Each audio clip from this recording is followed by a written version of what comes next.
Yesus datang ke dalam dunia menjadi manusia, lahir di kandang domba, hidup dan melayani di dunia selama kurang lebih 33,5 tahun, sampai mati di kayu salib menebus dosa manusia. Yang percaya kepadanya akan selamat. Itu semua karena kasih. Yang mengerti katakan amin.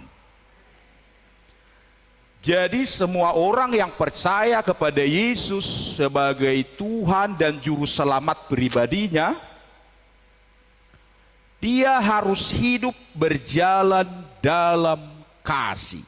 Kasih itu harus berjalan setiap hari, seperti terbitnya mentari pagi, semakin siang makin panas. Kalau pagi-pagi masih enak untuk berjemur. Saya suka berjemur di depan gereja. Matahari yang begitu bersinar, memberi sinarnya, menikmati hangatnya sinar itu. Tapi kalau sudah semakin meninggi, kata Alkitab, rembang di tengah hari, oh panas sekali dia. Kita harus menghindar karena panasnya. Jadi semakin meninggi, kita juga semakin lama mengikut Tuhan. Semakin bertambah usianya, semakin tua, harusnya perjalanan kasihnya itu juga semakin dewasa. Kasih terbesar bagi manusia dibuktikan oleh Yesus di kayu salib. Pertanyaannya bagi kita, maukah kita berjalan dalam kasih? Kebenaran-kebenaran terlihat bagi orang yang berjalan dalam kasih seperti penjelasan yang saya sampaikan ini. Yang pertama adalah bahwa orang yang berjalan dalam kasih itu karakternya ditandai ketiadaan perasaan kurang senang. Tidak ada perasaan bagi hidupnya, bagi dirinya tidak senang kepada orang lain. Semua dia senang. Artinya di situ dalam hidupnya selalu positif terhadap siapapun. Itu orang yang berjalan dalam kasih.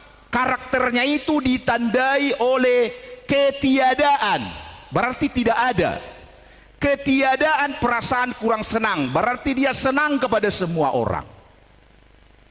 Ya, kalau ayat yang ke-31 berkata di pasal yang sama ini, berkata begini: segala kepahitan, kegeraman, kemarahan, pertikaian, dan fitnah hendaklah apa? Dibuang. Hendaklah dibuang dari antara kamu, demikian pula segala kejahatan.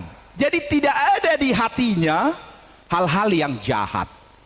Sebagaimana ayat 31 ini. Dikatakan tadi segala kepahitan. Oh, ada banyak orang kepahitan loh. Akibat dari kepahitan itu dia sakit keras. Rusak hatinya karena kepahitan. Ada orang kepahitan kepada orang tuanya, kepahitan kepada ayah dan ibunya, kepahitan kepada saudara-saudaranya, abang, kakaknya, adiknya, atau kepahitan kepada temannya, atau juga ada kepahitan kepada sahabatnya, atau kepahitan mantan pacarnya.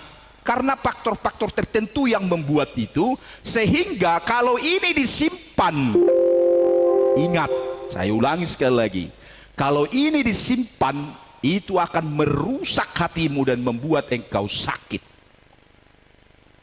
Itulah sebabnya lepaskan pengampunan, lepaskan kepahitan, dan itu akan menghalangi berkat-berkat yang engkau akan terima dari Tuhan. Jadi segala kepahitan, segala kegeraman, segala kemarahan, segala pertikaian dan fitnah hendaklah dibuang dari antara kamu. Buang itu jauh-jauh. Jangan simpan di hatimu. Siapapun yang membuat engkau marah, siapapun yang membuat engkau pahit, siapapun yang membuat engkau geram, siapapun yang membuat jahat kepadamu, buang itu dari hatimu. Itu yang saya maksudkan tadi poinnya, bahwa karakternya, dalam karakter hidupnya, wataknya, ketiadaan kepada semua orang, bahwa dia semua senang. Karena tidak ada kepahitan, tidak ada kemarahan, tidak ada kegeraman, tidak ada pertikaian. Di hatinya itu selalu betul-betul hati yang tulus kepada Tuhan, positif kepada Tuhan. Itulah orang yang berjalan di dalam kasih. Belajar seperti Yesus. Haleluya. Banyak orang yang tidak suka pada zaman Yesus ada di bumi melayani 3,5 tahun. Banyak orang yang coba mencelakai dia. Bacalah Alkitab. Sampai di kayu salib, dia berkata, "Bapa, ampunilah mereka, sebab mereka tidak tahu apa yang mereka perbuat." Padahal kita lihat bagaimana prosesi penyaliban itu. Di luar dari penderitaan manusia, ia harus disiksa, dicambuk, diludahi, dipukul sampai ditombak. Tapi dia masih berkata, "Ampunilah mereka." Gak ada di dalam hatinya dendam. Haleluya. Tidak ada kepahitan, tidak ada kemarahan dalam hatinya. Semua dia tanggung karena kasih, karena perbuatan kasih. Jadi berjalan dalam kasih itu, dia selalu positif, pikirannya positif, wataknya, karakternya itu ditandai oleh ketiadaan perasaan kurang senang. Gak ada musuh. Yang kedua, berjalan dalam kasih, karakternya ditandai oleh sikap yang mengampuni. Ayat 32 itu tadi menjelaskannya. Tetapi hendaklah kamu ramah seorang terhadap yang lain, penuh kasih, mesra, dan saling mengampuni. Jadi wataknya, karakternya itu suka mengampuni terhadap satu dengan yang lain. Belajar karena anugerah Allah kepada kita juga yang sudah mengampuni kita. Ya. Saya selalu bilang kepada orang kalau dia marah, kalau dia sakit hati, kalau dia lagi kesal, ku bilang begini, pandang Yesus di kayu salib. Sikit-sikit pandang Yesus, sikit-sikit pandang. Iya, pandang Yesus di kayu salib. Seberapa besar rupanya dosa yang dibuat orang itu kepadamu? Berapa sakit hatimu rupanya dibikinnya? Daripada kau persoalanmu, dosamu, pelanggaranmu bandingkan dulu, ditanggung Yesus di kayu salib. Kau belum tersalib loh gara-gara dosa orang itu. Kau belum sampai mati gara-gara dosa orang itu. Yesus, dosamu ditanggungnya di kayu salib. Kesalahanmu, perbuatanmu ditanggungnya di kayu salib. Kau belum seperti dia. Berapa besar rupanya kesalahan yang membuat hatimu jadi kesal. Pandang sama Yesus. Jadi kalau selalu suka memandang kepada Yesus di kayu salib, akan suka mengampuni. Haleluya. Karena dosa kita yang besar, perbuatan kesalahan kita itu yang besar, sudah ditanggung oleh Yesus di kayu salib. Kita belum sampai mati untuk dosa orang ini. Yesus itu mati untuk dosa kita. Jadi tidak bisa dibandingkan kesalahan orang lain yang dikerjakannya terhadap kita dibanding kesalahan kita ditanggung oleh Yesus di kayu. Kalau ini dimengerti, maka dia akan suka mengampuni. Yang mengerti katakan amin. Iya, maka dia akan suka mengampuni. Suka mengampuni. Satu kali Petrus datang kepada Yesus di Matius pasal 18 ayat 21 sampai 22, berkata seperti ini. Kemudian datanglah Petrus dan berkata kepada Yesus, "Tuhan, sampai berapa kali aku mengampuni saudaraku jika ia berbuat dosa terhadap aku? Sampai berapa kali Tuhan? Sampai 7 kali?" Kata si Petrus. Yesus berkata kepadanya, Bukan. Bukan sampai 70, bukan sampai 7 kali, melainkan sampai 70 kali 7 kali. Sebenarnya 7 kali saja pun sudah sempurna itu harusnya pengampunan. Karena angka 7 itu angka sempurna. Petrus bilang, sampai 7 kali kah aku Tuhan mengampuni orang itu? Sudah bagus ini. Coba kalau orang bersalah datang minta ampun, ampun. Bersalah lagi, besoknya minta ampun, datang minta ampun. Dan besok sampai 7 kali 1 minggu, berarti 1 minggu. Tiap hari dia lakukan kesalahan, dia minta ampun. Saya rasa ini udah sempurna kali lah itu ya. Udah bagus sebenarnya pengampunan yang diberi. Tapi Yesus bilang bukan sampai 7 kali. Sampai 70 kali 7 kali. Hitunglah itu. Ya.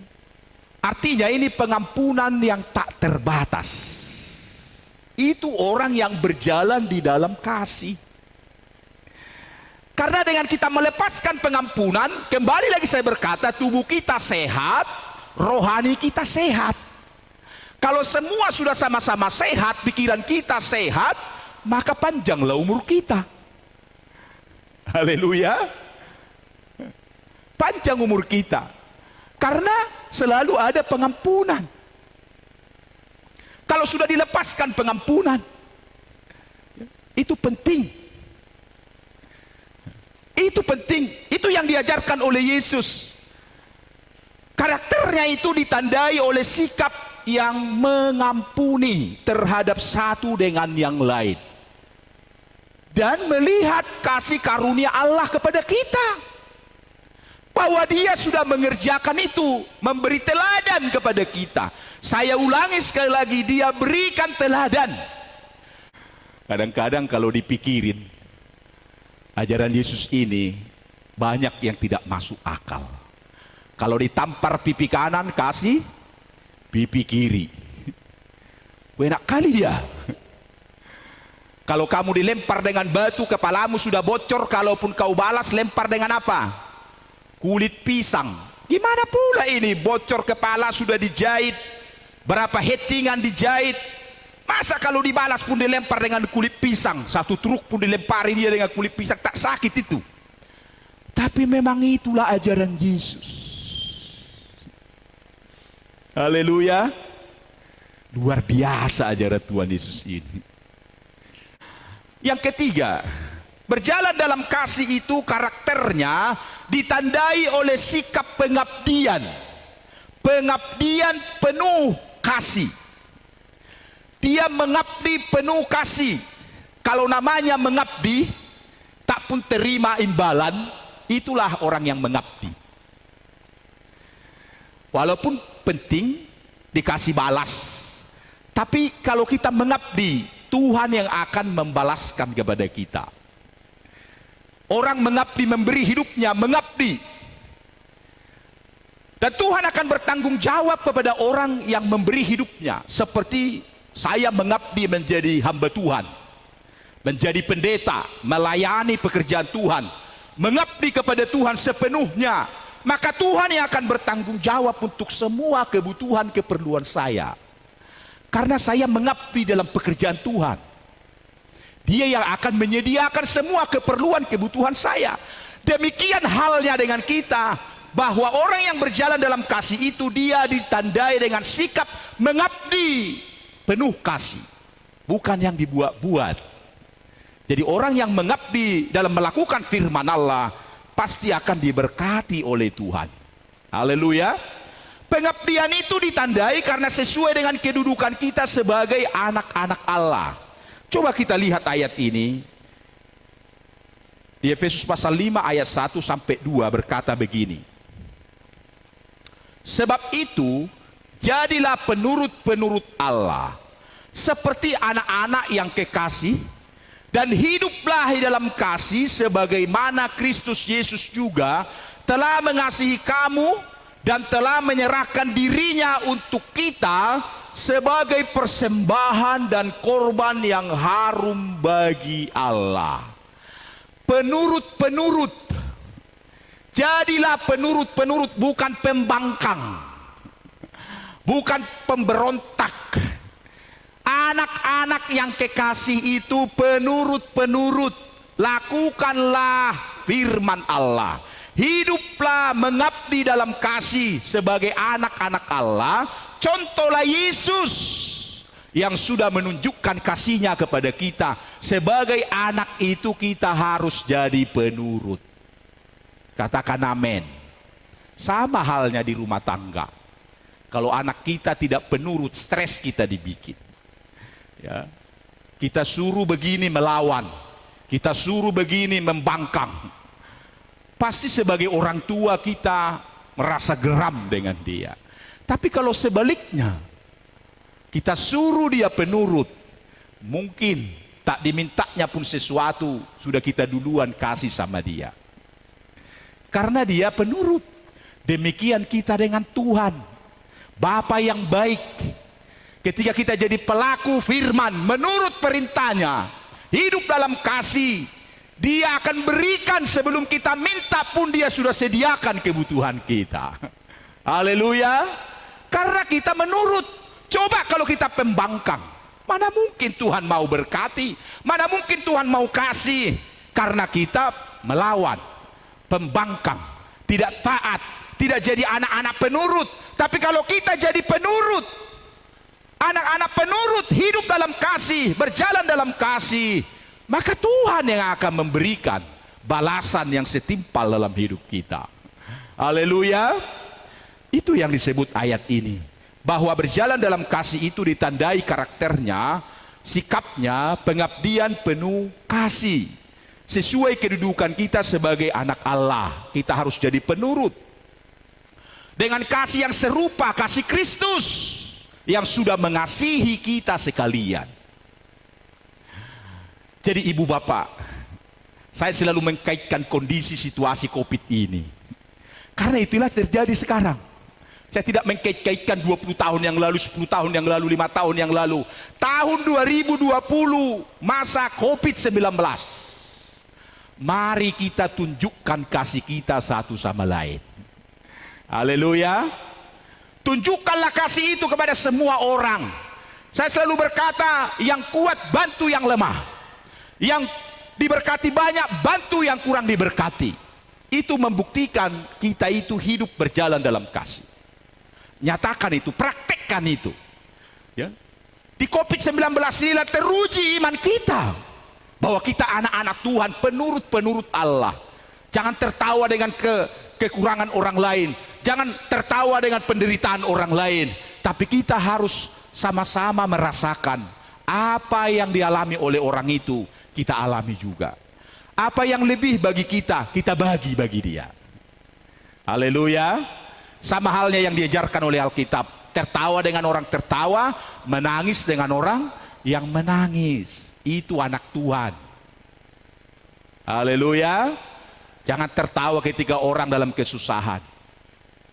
Jangan kamu senang dengan orang menderita.